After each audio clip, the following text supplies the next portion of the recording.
देश की राजधानी दिल्ली को हिंदुस्तान का दिल भी कहा जाता है, लेकिन इस दिल में भी कुछ ऐसे राज दफन हैं जिन्हें सुलझा पाना बहुत कठिन या कहीं नामुमकिन है।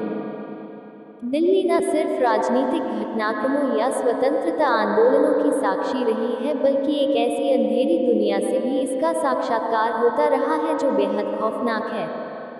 आज हम आपको दिल्ली जैसे महानगर की उन काली गलियों से रूबरू करवाएंगे जहां जाने से लोग सहमते और कतराते हैं, क्योंकि उन्हें लगता है वहां आत्माओं का वास है।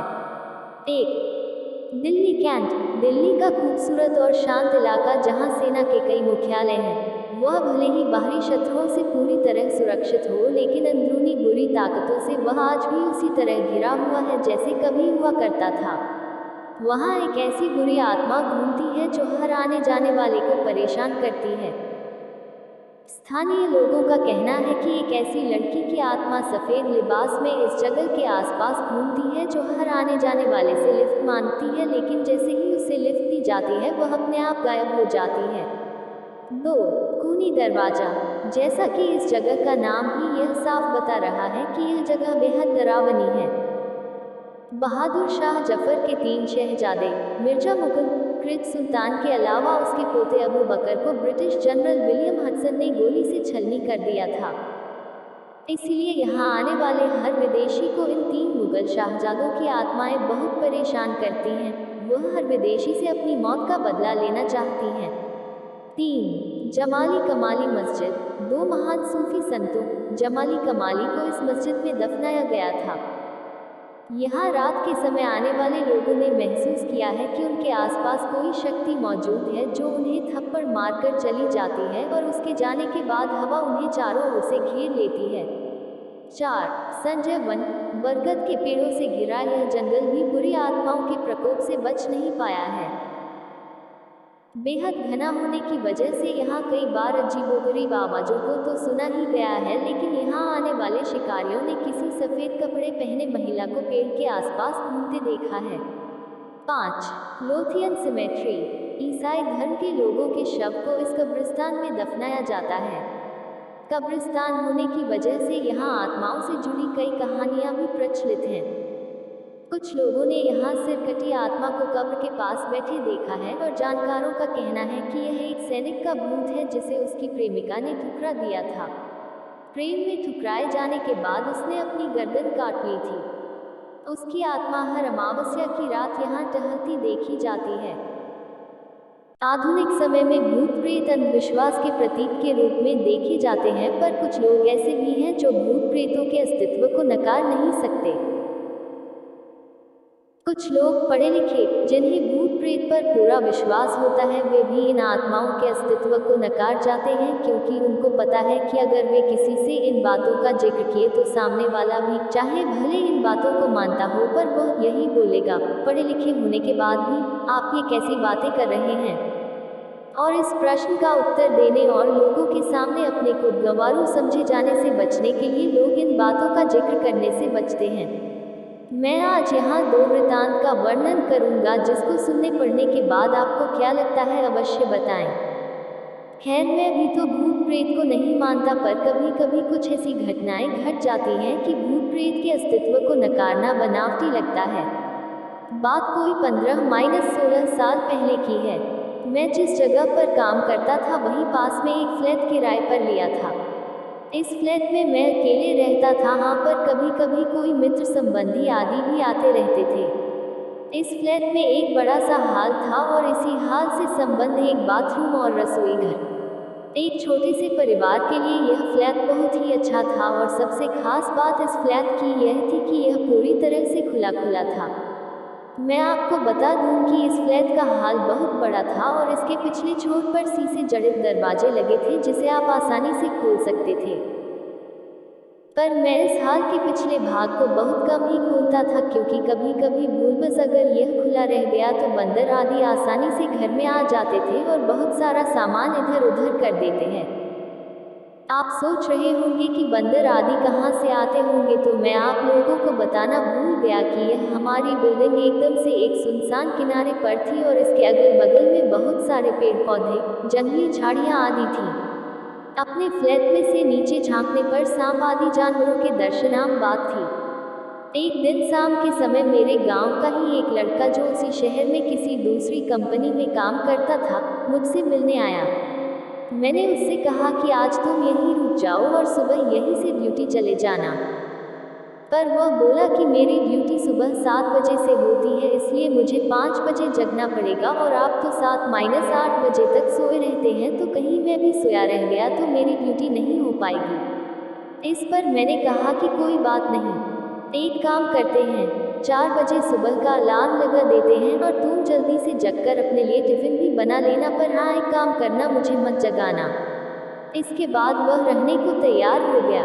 रात को खा पीकर लगभग 11:30 तक हम लोग सो गए। हम दोनों हाल में ही सोए थे। मैं खाट पर सोया था और वह लड़का लगभग मेरे से 2 मीटर की दूरी पर चटाई बिछाकर नीचे ही सोया था। एक बात और, रात को सोते समय भी मैं हाल में 0 वॉट का बल्ब जलाकर रखता था। अचानक लगभग रात के 2 बजे मेरी नींद खुली। यहाँ मैं आप लोगों को बता दूं कि वास्तव में मेरी नींद खुल गई थी, पर मैं लेटे लेटे ही मेरी नज़र किचन के दरवाजे की ओर चली गई। मैं क्या देखता हूँ कि एक व्यक्ति किचन का दरवाजा खोलकर अंदर गया और मैं कुछ बोलूँ उससे पहले ही फिर से किचन का दरवाजा धीरे धीरे बंद हो गया। मुझे इसमें कोई हैरानी नहीं हुई, क्योंकि मुझे पता था कि गाँव वाला लड़का ड्यूटी के लिए लेट न हो इस चक्कर में जल्दी जग गया होगा। बिना गांव वाले बच्चे की ओर देखे ही ये सब बातें मेरे दिमाग में उठ रही थी। पर अरे यह क्या, फिर से अचानक किचन का दरवाजा खुला और उसमें से एक आदमी निकलकर बाथरूम में घुसा और फिर से बाथरूम का दरवाजा बंद हो गया।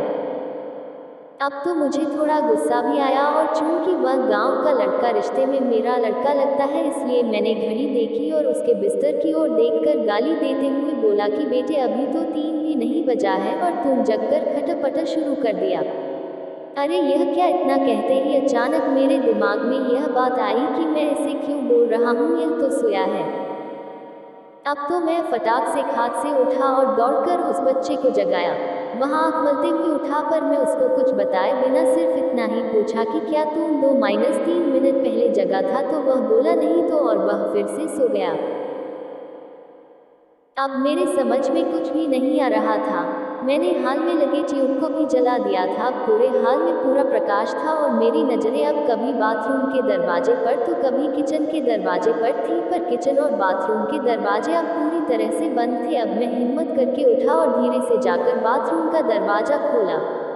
बाथरूम छोटा था और उसमें कोई नहीं दिखा। इसके बाद मैं किचन का दरवाजा खोला और उसमें भी लगे बल्ब को जला दिया, पर वहाँ भी कोई नहीं था। अब मैं क्या करूँ? नींद भी एकदम से उड़ चुकी थी। इस घटना का जिक्र मैंने किसी से नहीं किया। मुझे लगा यह मेरा वहम था, और अगर किसी को बताऊंगा तो कोई मेरे रूम में भी शायद आने में डरने लगे। इस घटना को बीते लगभग 1 महीने हो गए थे और रात को फिर कभी मुझे ऐसा अनुभव नहीं हुआ। एक दिन मेरे गांव के 2 लोग हमारे पास आए। उनमें से एक को विदेश जाना था और दूसरा उनको छोड़ने आया था। वे लोग रात को मेरे यहाँ ही रुके थे और उस रात मैं अपने एक रिश्तेदार से मिलने चला गया था और रात को वापस नहीं आया। सुबह सुबह जब मैं अपने रूम पर पहुंचा तो वे दोनों लोग तैयार होकर बैठे थे और मेरा ही इंतजार कर रहे थे। ऐसा लग रहा था कि वे बहुत ही डरे हुए और उदास हों। मेरे आते ही वे लोग बोल पड़े कि अब हम लोग जा रहे हैं।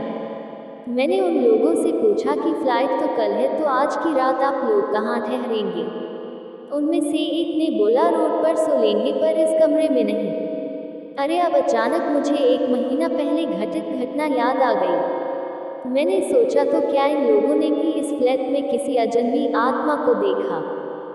मैंने उन लोगों से पूछा कि आखिर बात क्या हुई, तो उनमें से एक ने कहा कि रात को कोई व्यक्ति आकर मुझे जगाया और बोला कि कंपनी में चलते हैं। मेरा बस वहीं छूट गया है। फिर मैं थोड़ा डर गया और इसको भी जगा दिया। इसने भी उस व्यक्ति को देखा। वह देखने में एकदम सीधा साधा लग रहा था और शालीन भी।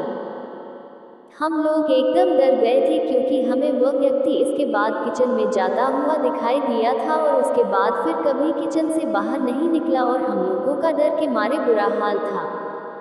हम लोग रात भर बैठकर हनुमान का नाम जपते रहे और उस किचन के दरवाजे की ओर टकटकी लगाकर देखते रहे, पर सुबह हो गई है और वह आदमी अभी तक किचन से बाहर नहीं निकला है।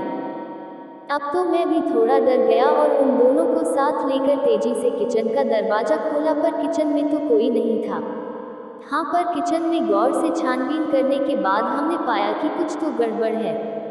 जी हाँ, दरअसल फ्रिज खोलने के बाद हमने देखा कि फ्रिज में लगभग जो 1 किलो टमाटर रखे हुए थे वे गायब थे और टमाटर के कुछ बीज, रस आदि वहीं नीचे गिरे हुए थे और इसके साथ ही किचन में एक अजीब गंध फैली हुई थी।